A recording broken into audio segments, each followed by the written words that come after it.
Good morning. In today's headlines, Labor Day travels are expected to be the busiest in 3 years at a time of staffing shortages and picketing pilots. We'll speak to an expert to find out how to navigate the air travel mess. A possible assassination attempt is foiled after a man aims a pistol at the Argentinian vice president's head. The suspect has been detained by authorities. California extends its advisory for citizens not to charge their electric vehicles for the third straight day. This as an intense heat wave is broiling the western U.S. A story of forgiveness has changed grief into grace. A Mississippi sheriff's deputy who survived being shot twice in the head forgives the man who pulled the trigger, changing his life forever.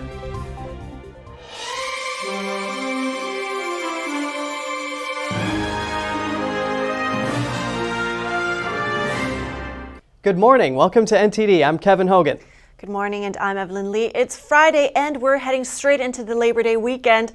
I'm thinking about taking the road. How about you? Oh, well, I'm going to get some good rest at home, staying local. Well, that might be a good decision, actually. I bet the roads will be super crowded, and it actually didn't look much better at the airports yesterday. We have pilots picketing at 13 major airports as we head into the busy Labor Day weekend. They are demanding improved working conditions and benefits. Off-duty pilots for 6 airlines picketed at airports nationwide.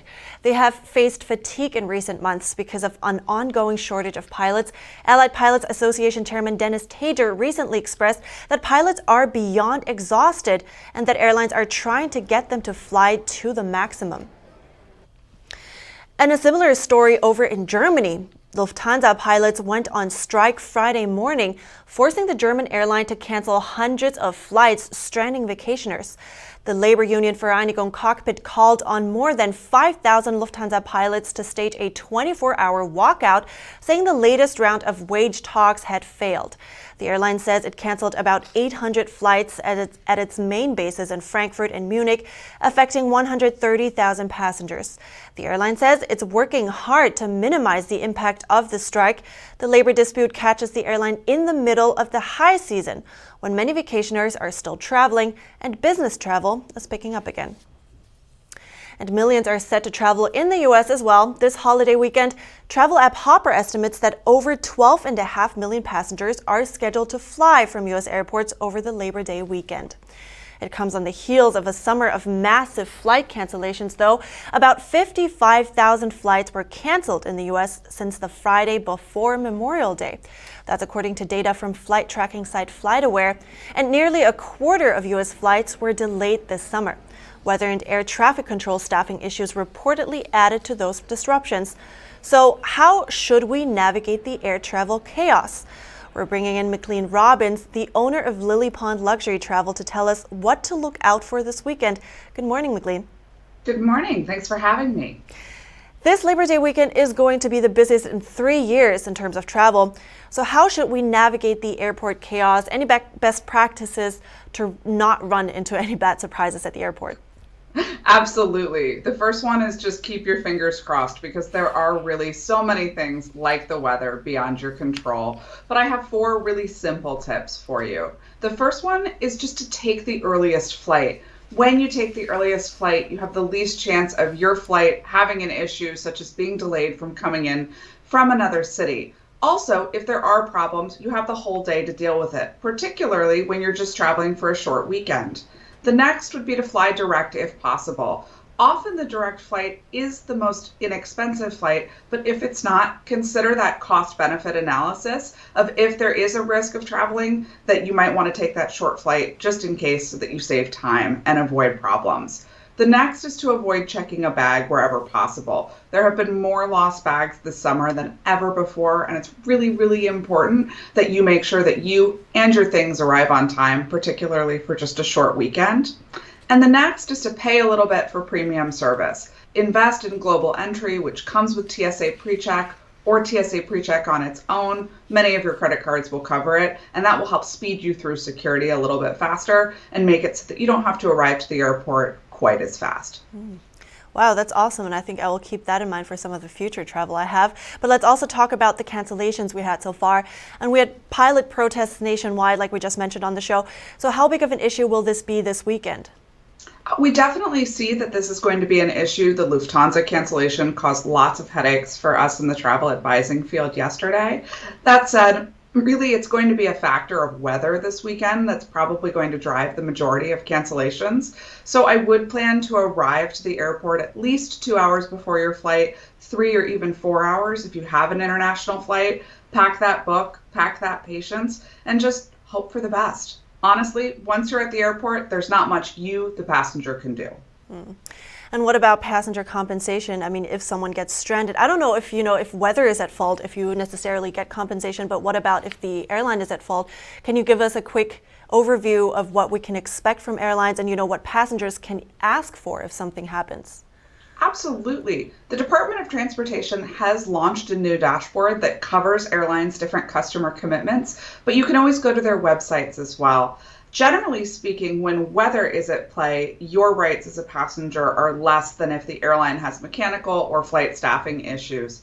They vary from airline to airline, but one thing that would be very important to note is that most tickets are usable for credit if you elect not to fly. If your flight is delayed or canceled, you certainly can ask the airline for a full refund in terms of cash, but generally speaking, you can at the very least recoup miles, the next comparable flight, vouchers for things like meals, hotel, or transportation to another nearby airport if a flight is available there. That said, check your airline's website or check in with your travel advisor for your exact rights in a specific situation. Nice. Well, that's some very helpful advice. So thanks a lot, McLean Robbins at Lily Pond Luxury Travel. Pleasure as always. Thank you. And we turn now to Jackson, Mississippi. Many homes, businesses, and places like government offices have had little or no running water this week. Residents wait in long lines for bottled water to drink or to flush toilets. And the city council president says the end of the crisis is unknown. Now, as pipes run dry, the frustration of the people who live there is running high. People line up for clean water in Jackson, Mississippi. 7 water distribution sites have launched, 600 National Guard members have been activated, and inmates have been brought in to help hand out water. They will be open from 9 a.m. to 6:30 p.m. each day until further notice. An emergency backup pump is churning out millions of gallons of water to the people of Jackson, Mississippi, but it still isn't clean, the pressure isn't consistent, and the frustration of the people is full force. Our water pressure is low, you can't drink it, and I'm not gonna boil it because they say you boil. And then you got your ice maker, you can't do nothing within your ice maker. They say don't let your pets drink it. What are they doing with our tax dollars? You gotta pay a water bill, but you can't use the water. Not being able to open the doors, not being able to employ staff, not being able to support the community is a really hard place after the past year that restaurants have had pretty much since COVID. Right now, officials say their focus is getting water flowing forcefully through pipes as they look for a long-term solution to the water crisis. We want to make sure that we can restore that water pressure and put some temporary means in place so people can use their toilets, right, and they can use their sinks. Staying in Jackson, Mississippi, portable showers and toilets were erected at Millsaps College to address the city's ongoing water crisis. Broken water and sewage pipes are also common in Mississippi's largest city. The crisis deepened after heavy rain last week flooded the Pearl River, adding to problems at the main water treatment plant during the weekend. Lines for water formed at churches, fire stations, community centers, and outside big box stores. College student James Henry says he hopes the situation won't last much longer. With our indoor shower system for the carry-ons, it's just simple shower usage, a little bit small for taller people. Bump my head a few times, it's all right. Yeah, hopefully it doesn't last like this for too long because it's making schedules a little bit difficult. Start of the season is tonight, and we're all just looking forward to having a good time with the first game of the season to beat the team down the street. President Biden, returning from giving a speech in Philadelphia, said he has offered every single thing available to Mississippi, and he has no plan to go there for now. Biden's speech was yesterday evening, and what the White House said was not going to be a political speech. Biden directly called out Trump and MAGA Republicans. NTD's Jeremy Sandberg has more. My fellow Americans, Biden preached healing and unity during his inaugural address, but his Soul of the Nation Build speech last night was decisively divisive. Donald Trump and the MAGA Republicans represent an extremism that threatens the very foundations of our republic. Biden condemned Trump and his supporters, calling them an extremist threat to the nation and its future. That the Republican Party today is dominated, driven, and intimidated by Donald Trump and the MAGA Republicans. And that is a threat to this country. The president said there is no place for political violence in America during his 25-minute primetime speech, and that America must be defended. House Minority Leader Kevin McCarthy delivered a preemptive speech Thursday ahead of Biden's, calling for the president to apologize for labeling Trump supporters semi-fascists. President Biden has chosen to divide, demean, and disparage his fellow Americans. Why? Simply because they disagree with his policies. That is not leadership. McCarthy suggested Biden and Democrats' policies were making Americans' lives harder, pointing out that since Biden took office, inflation, gas prices, and illegal immigration are all on the rise. Joe Biden has launched an assault on the soul of America, on its people, on its laws, on its most sacred values. He alleged Biden and the DOJ had launched a politicized raid on the home of the former president, and listed off other issues that he views as an assault on democracy, like colluding with big tech to silence freedom of speech, labeling concerned parents that speak at school board meetings as domestic terrorists, and unilaterally rewriting immigration laws, among other topics. He has launched an assault on our democracy. His policies have severely wounded America's soul, diminished America's spirit. Biden's speech comes ahead of the 2022 midterms as Republicans fight to win back control of the House and possibly the Senate. The president ended by asking citizens to get out and vote. Get engaged. Vote. Vote. Vote. Jeremy Sandberg, NTD News. Yesterday, a federal judge declined to rule on whether to grant former President Trump's request for a special master. NTD's Arlene Richards has the update. After hearing oral arguments Thursday on whether or not to appoint a special master, Judge Eileen Cannon has decided to think about it a little bit longer. Cannon had hinted in a preliminary order that she would likely appoint someone to review the documents seized from former President Trump's Florida home. But just 2 days ago, the DOJ presented the judge with an allegation that a Trump attorney lied about turning over all classified documents. An attorney told me the judge will probably still appoint a special master, but says the Trump team played the wrong game when it left out some classified documents. What the attorney could have done once they got the grand jury subpoena in May of this year is object to it, object to its scope, object to what they're seeking, or even just seek clarification as to what they're seeking. But Trump's attorneys didn't do that. They purported to comply with the subpoena. And I think now they're in a bit of trouble because they didn't object to it. But he says both sides are playing games. On one side, the DOJ says Trump withheld classified documents. On the other side, Trump says he declassified all the documents. The truth is, neither of those opinions matter at all, because DOJ was actually pretty careful, maybe sneaky, whatever you want to call it, in terms of how they worded the subpoena. The subpoena did not talk about classified documents at all. It only talked about things that are labeled classified. So that's kind of the trick there. He said Trump's team was also tricky about how they worded their certification and didn't comply fully with the subpoena. If you don't just take the exact language from the subpoena and copy it over into your certification, say, I have done everything in the subpoena, and just copy and paste basically the language. If you start changing that language around, of course, that's going to raise red flags on the other side. So I don't think that was very smart.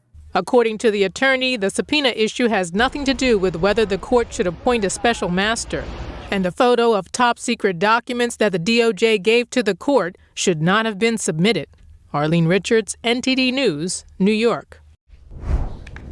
And in other news, a dangerous and suffocating heat wave has consumed much of the western U.S., especially California. Governor Gavin Newsom has issued a state of emergency. The National Weather Service says the hot streak will be the longest and most intense heat so far this year. Day is expected to be the hottest day of the heat wave.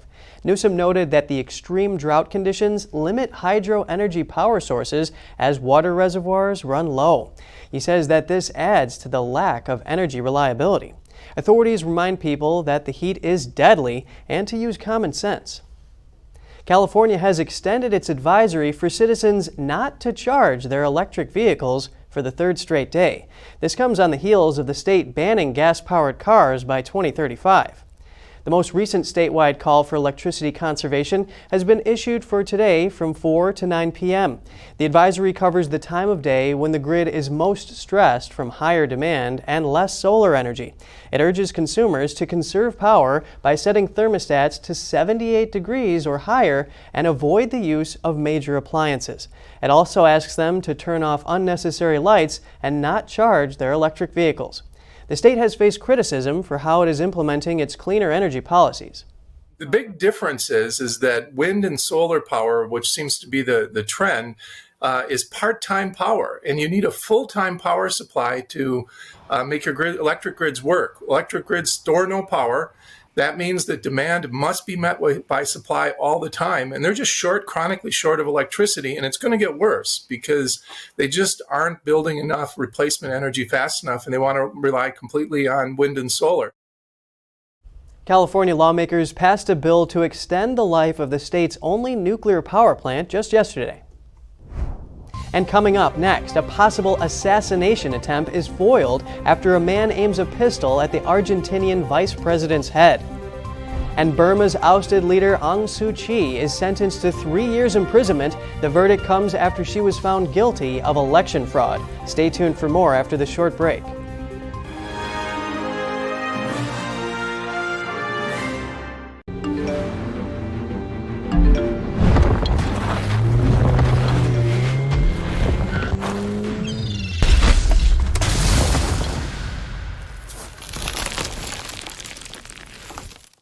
It's all good, baby. Is it really all good? If you love me enough to routinely test your handyman skills, not to mention the strength of your marriage, then of course you'll visit nhtsa.gov/the-right-seat to make sure I'm in the right car seat. Navigating a world of economic madness, you need to have the right guide. What do today's decisions mean for your tomorrow? We ask why. What's the alternative? Uncover the deeper reasons and the hidden influences, and highlight the real opportunities for profit.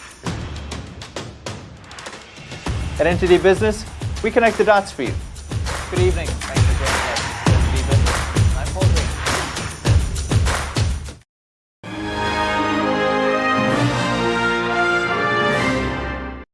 Good to have you back with us. A man aimed a handgun at Argentinian Vice President Cristina Fernandez at point-blank range yesterday evening. He has been detained by authorities. The man pointed the gun at her head as she exited her vehicle. She was surrounded by supporters outside her home at the time. The man was identified and held by the Vice President's security personnel. Supporters of the Vice President have been gathering in the streets surrounding her home since last week. This is in protest of a prosecutor calling for a 12-year sentence for Fernandez, as well as a lifelong prohibition from holding public office. The case with Fernandez involves alleged corruption in public works during her presidency from 2007 to 2015. She has denied all charges. It occurred in Burma on Friday, sentenced the country's ousted leader Aung San Suu Kyi to 3 years imprisonment. She was found guilty of involvement in election fraud. The ruling adds more jail time to the 17 years she is already serving for other offenses. The verdict potentially also implicates Suu Kyi's National League for Democracy party. It may face dissolution following the government's explicit threats before a new election the military has promised for 2023.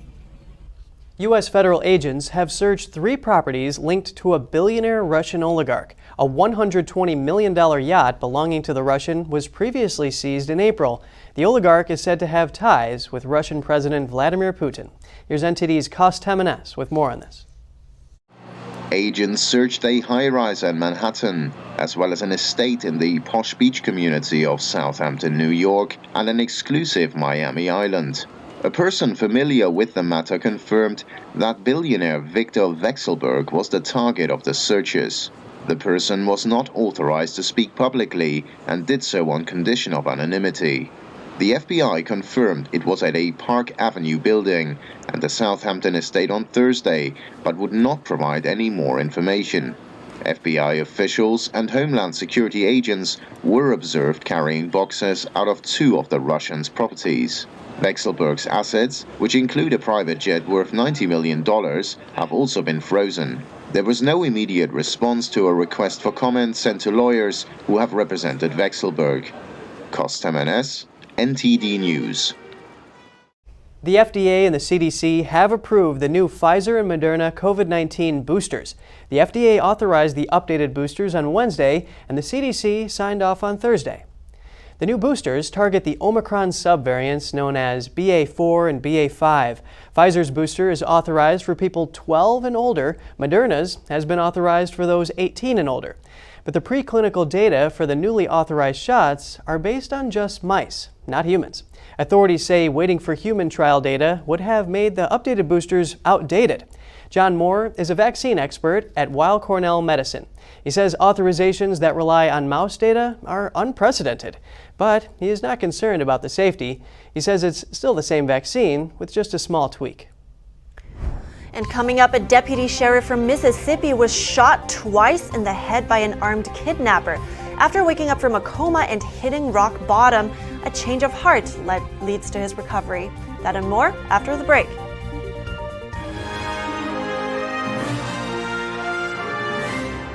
Hi, I'm Smokey Bear, and I made an assistant to help you out, because only you can prevent wildfires. Hey, Assistant Smokey Bear, call me Papa Bear, because I'm grilling up dinner. Do you get it? Yes, good job. So, what should I do with all these coals? Don't just toss them out. Put them in a metal container because those embers can start a wildfire. I understand. The stakes are high. Ha ha ha ha. See, Smokey thinks I'm funny. The 2022 NTD 8th International Chinese Vocal Competition will be held from September 29th to October 2nd at the Merkin Hall of Kaufman Music Center in New York City. The competition is honored to have specially invited vocalists with the world-renowned Shen Yun Performing Arts to serve on its panel of judges. The gold award is $10,000. For more information, please visit vocal.ntdtv.com.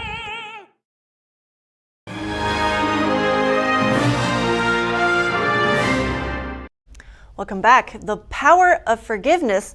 We all have it within ourselves, but sometimes it's not so easy to put into practice. Let's see an example of how it can quickly turn a person's life around for the better. It's been weeks now since Deputy Brad Sullivan was injured in the line of duty. For Brad Sullivan, the Madison County deputy fighting for his life after being shot in the head. The morning started just like any other morning, waking up at 5 a.m. Got up at 5. Got dressed, got my son. As soon as I left the school from dropping him off, got a call of a hostage in this hostage situation up north end of the county. The suspect jumped out of the vehicle and with an automatic rifle and started shooting. The first 2 shots hit me in the right temple, come out the top of my head. And then I spun out in reverse and wrecked out in a ditch. Give me some goals right now! Airlifted to ICU in a highly critical condition, Sullivan was given little chance of recovery. 30 days later, after surfacing from a coma, he was able to see his son and daughter. His injuries left him paralyzed on the left side of his body and blind in his right eye. When I first woke up, I was mad at the world, mad at him, knew he was still alive. I was just mad at everybody, wondering why I was in this situation. He sank further into deep depression. The former single dad, cop, and Little League coach began having seizures from an infection, leading to more surgeries. And at that point, I woke up one morning and just thought, I've got to do something. I'm not getting any better. Doctors came in and seen me and asked me what I expected them to be able to do for me, and I told them I wanted to walk again, and I wanted to stand up before Thanksgiving, and I wanted to walk out of there and be home with my kids by Christmas. The doctor looked at me and he told me, he said, "I don't think that's going to be possible, sir." One thought changed his life. Laying in bed one night after therapy and got to thinking, and, he wasn't in his right place, wasn't in his right state of mind, and, God says we have to forgive people. I started on that trail and asking God to help me, to try to forgive him. So finally I was able to forgive him. All of a sudden I noticed when all the hate came out of me and I didn't just literally hate the man anymore, I started progressively getting better. With hard work and determination, step by step, the unexpected happened. Officer, present! Before Thanksgiving, I was standing and walking a little bit before Thanksgiving, and then on December the 20th of 2019, with assistance from my physical therapist, I walked out of the hospital that day and came home, and was home for Christmas with my kids. Sullivan is now retired but teaches basic classes at the Law Enforcement Officers Training Academy in Pearl, Mississippi. He instructs officers about survival and PTSD. I'm grateful for being here at this point. I'm grateful to have my son. I'm grateful for my family. I'm grateful for my Blue Line family, all the officers that have helped me and been by my side 24/7. Although he met his milestone of standing up and returning home, a fall set him back from achieving his ultimate aim, to walk again. He needs live-in support 24/7 and learn to never take things for granted. I thank God every morning for allowing me to wake up and wake my son up. And you might want to know the man who committed the crime was caught 1.5 years later. He was convicted of several felonies and sentenced to over 200 years in prison. Brad's fellow deputies came up with an idea to set up a fund to build an accessible home for him. The house was expected to be finished this July, but because of financial difficulties, the date was pushed back. There's a website where donations can be sent to. To learn more, you can visit ahomeforbrad.org. Yeah, forgiveness truly has the power to heal in more ways than one. And it does beg the question, Evelyn, what is the relationship between mind and matter? That is, our thoughts and our physical body. Well, yes, whatever it is, definitely seems like there is more to it than meets the eye sometimes. And that's all for today's program. We'd love to hear from you. Before you go, you can share your thoughts and your story at goodmorning@ntd.com. So shoot us an email if you'd like. Thanks for watching. Have a great Labor Day weekend. I'm Evelyn Lee. And I'm Kevin Hogan.